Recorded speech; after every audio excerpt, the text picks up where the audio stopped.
सभागार में चर्चा का विषय है वो बहुत ही महत्वपूर्ण और ज्वलंत है। आज ज्वलंत दो तरीके से है।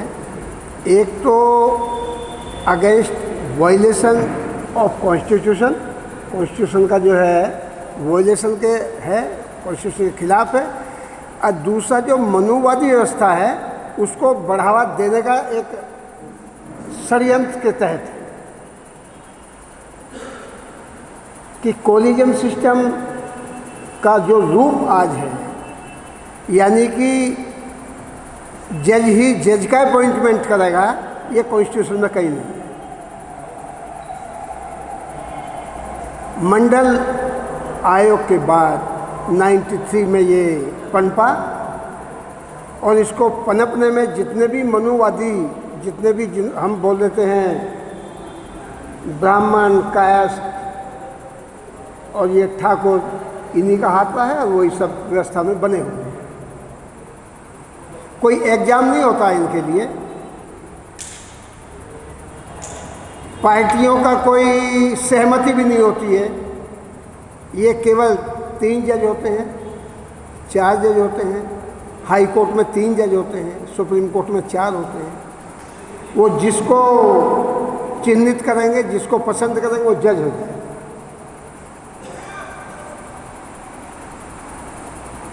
पसंद वो किसको करेंगे? जो उनका अपने ग्रुप का होगा, अपना होगा। जैसे हमारे प्रेसिडेंट चीफ जस्टिस हैं चंद्रचूड़ साहब, इनके फादर को पसंद किया था इंदिरा गांधी ने। वो 3-4 सुप्रीम कोर्ट जजों को बाईपास करके उनको चीफ बनाया। उन्होंने अपने लड़के को ही जज बनवा दिया। अतः कोई सिस्टम नहीं है, ये सिस्टम नहीं है, ये विधि विरुद्ध है, कॉन्स्टिट्यूशन के भी विरुद्ध है।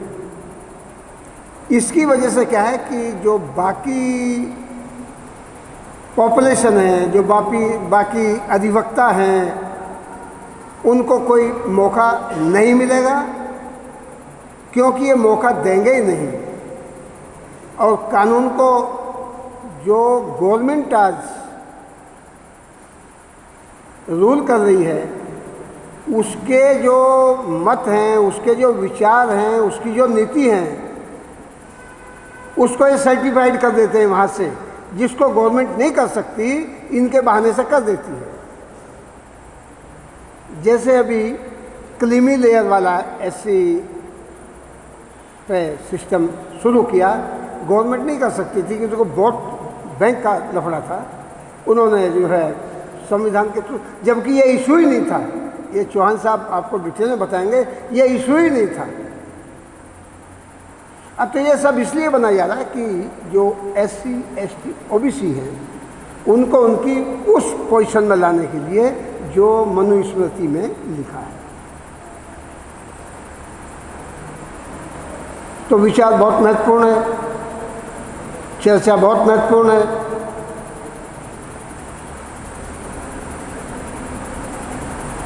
इससे पहले पार्लियामेंट ने पास भी किया था कि कोलिजियम सिस्टम समाप्त हो, लेकिन उसको सुप्रीम कोर्ट ने फिर डिक्लाइन कर दिया कि नहीं।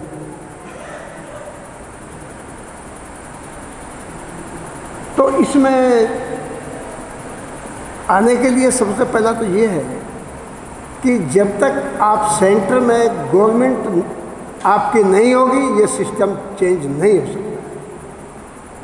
कोई भी सिस्टम चेंज जब होगा जब आप नीति निर्माता हों। वो आप हैं नहीं, नीति आप बनाने में है नहीं आप। अब तो नीति ऐसे बनती है कि मंत्री को पता नहीं, और नीति बन के आ गई मोदी फंडे से। तो गवर्नमेंट पे आप अपना ध्यान देंगे। अब हमारे ही कैंडिडेट SC, ST, OBC सब इनको सपोर्ट कर रहे हैं, इनको चुन के भेज रहे हैं, इनकी लीगल एक्टिविटीज़ में हम पूरा साथ दे रहे हैं। तो जो नागरिक यानी कि अम्बेडकरवादी है, वो इस बात को केवल सोचते हैं। आदमी हमारे यहाँ सोच उधर की बातें हैं, तो रिप्रेजेंटेशन तो हमारा होगा ही नहीं और है भी नहीं। कितने एमपी हैं, शायद 100 कुछ हैं आजकल जो रिजर्वेशन से हैं। किसी एमपी ने आज तक कोई आवाज़ उठाई है खिलाफ? नहीं, वो उठा नहीं सकते हैं कि वो ये समझ लेते हैं कि अब हम जो है वैसी नहीं है, अब वो आपके अगेंस्ट ही काम करते हैं सारा। तो जुडिशरी में पोजीशन बहुत ख़राब है, इक्के दुक्के अधिकारी आ जाते हैं। अब मैं तो यूपी का रहने वाला हूँ, यूपी में शायद अब तक करीबन 550 ऑफिसर निकाले गए हैं। अब तो 550 में हमको लग रहा है करीबन 450 तो उसमें एससी होंगे। ये 1990 से सिलसिला चल रहा है, उसमें एससी होंगे। इन्हीं में कमी दिखती है, क्योंकि कमी देखने वाले ये नहीं है, कमी देखने वाले कोई और हैं। तो आपको मजबूत होना है तो आपको अपनी सरकार बनानी पड़ेगी। आपका प्रतिनिधित्व जब भी होगा तो इस सारा सिस्टम होगा, वरना कुछ भी नहीं होगा। आपका साथ बहुत लोगों से मिलना जुलना ना हो, लेकिन मैं बहुत इस उससे तो मैं बहुत ही बारीकी से पहचानता हूँ कि मैं जुडिशरी में रहा हूँ। मैं भी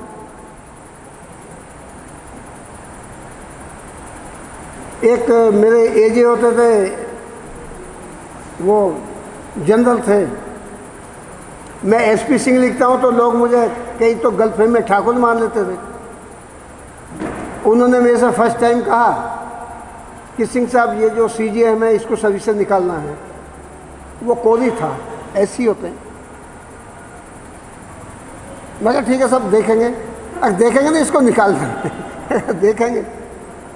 मैंने उसको समझाया कि तुझे कोई ऐसी हरकत नहीं करनी है कि एजे के दिमाग में आ जाए तो सर्विस से निकालना है। तो उनकी पॉलिसी है कि जो की पोस्ट पे उसको हटाना है। की पोस्ट का मतलब जो एक निर्णय लेने की जिसमें क्षमता है उसको हटाना है। तो मामला बहुत अच्छा नहीं है जुडिशरी में, तो आप देख ही रहे हैं। रिप्रेजेंटेशन भी हमारा प्रॉपर नहीं है। जो जुडिशरी में जो जुडिशियल ऑफिसर हैं एससी के, वो भी एक साथ नहीं रहते हैं, वो औरों के ग्रुप में रहते हैं।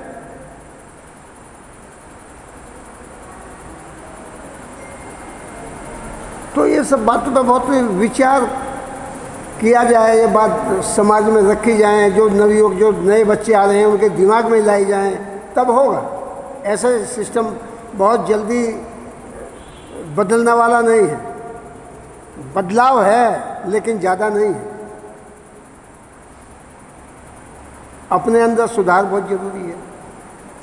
ये तो डॉक्टर अम्बेडकर साहब ना हुए होते तो आज हम लोगों की पोजीशन वही होती जैसी पोजीशन ऐसा है मोहम्मदन्स की है। कोई खास फर्क नहीं है। लिखने पढ़ने में हम थोड़ा सा, जो अम्बेडकरवादी वो आगे चले, जो अम्बेडकरवादी नहीं है वो लिखाई पढ़ाई में को ध्यान नहीं देते। आप लिख पढ़ के आगे आए हो तो इनको दर्द होने लगा कि ये तो फिर पोजीशन अम्बेडकर वाली पोजीशन में आ जाएंगे। तो ये सब बातों में विचार करना बहुत ज़रूरी है। बहुत महत्वपूर्ण विषय है, महत्वपूर्ण जो है आपकी गोष्ठी चल रही है, इसमें सभी आप विचार कर लीजिएगा। तो कॉलेजियम सिस्टम तो बिल्कुल ही एकदम से डिफेक्टिव है, कुछ लोगों के हाथ में है। इंडिया में शायद 106 परिवार हैं जिसमें से हाई कोर्ट और सुप्रीम कोर्ट के जज आते हैं। बाकी इक्का दुक्का आ गया, उस बीच में डाउन कर देते हैं फिर किसी ना किसी बहाने। अरे कभी जो बंगाल हाई कोर्ट के कहीं के थे, आंध्रा के थे, उनको तो जज साहब को 6 महीने की सज़ा कर दी थी सुप्रीम कोर्ट ने, वो हाई कोर्ट के जज थे। तो बहुत पोजीशन बहुत खराब है। इतना भय पैदा कर दिया कि आप लोग स्वतंत्रता महसूस नहीं कर सकते हैं। अब यही कोई एक भाषण दे जाए, FIR दर्ज हो जाएगी, ये केवल आतंक पैदा करने के लिए, जबकि उसका कोई महत्व नहीं है। ये पार्ट ऑफ लाइफ है।